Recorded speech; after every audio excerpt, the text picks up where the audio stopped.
केंद्रीय वाणिज्य एवं उद्योग मंत्री पीयूष गोयल ने ग्लोबल फार्मास्यूटिकल कंपनियों को भारत के साथ मिलकर इनोवेशन आधारित और समावेशी हेल्थ केयर की दिशा में आगे बढ़ने का निमंत्रण दिया है। उन्होंने कहा कि भारत का फार्मास्यूटिकल उद्योग, जिसकी मौजूदा कीमत लगभग 60 अरब डॉलर है, अगले 5 वर्षों में दोगुनी हो सकती है।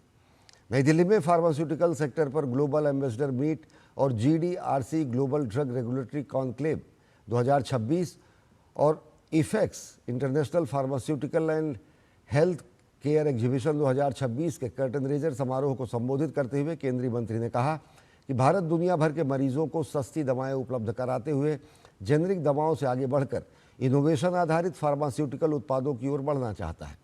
उन्होंने कहा कि भारत खुद को ग्लोबल फार्मास्यूटिकल सप्लाई चेन का एक अहम हिस्सा और दुनिया भर के देशों के लिए एक भरोसेमंद पार्टनर मानता है, चाहे वो ग्राहक, innovator, technology partner, clinical trial destination या फिर मैन्युफैक्चरिंग हब के तौर पर हो।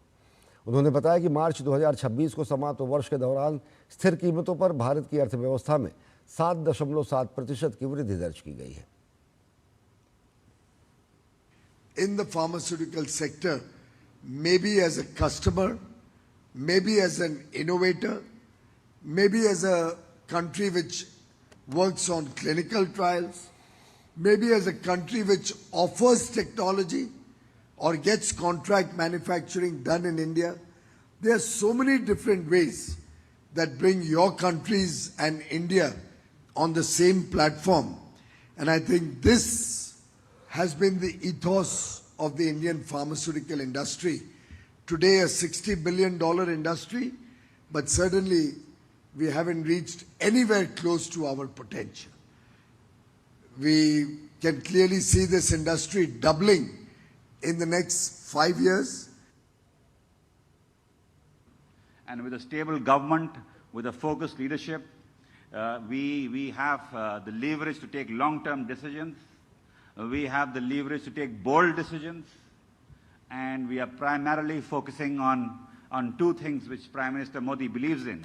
One is of ease of doing business, and the other is of ensuring ease of living for the Indian citizens. And not only for India, but we want to go with the slogan of Make in India and Make for the world. So as far as the pharma industry goes, I can assure you, given again the Prime Minister's commitment, amongst innumerable things that he thinks and he talks and he envisions, one thing his primary focus has been, and that is quality. So last year जो है, हाँ 138 country से delegates आए थे। ये time हम वो record break करना चाहते हैं और ये साल हम 150 से भी ज़्यादा कंट्रीज से हम डेलीगेट्स लाने की संभावना रखते हैं और हम श्योर करेंगे कि वो डेलीगेट्स आके हमारे जो सेलर्स हैं यानी हमारे जो एग्जिबिटर्स हैं उनके साथ मीटिंग करें और इंडिया का एक्सपोर्ट बढ़ाएं।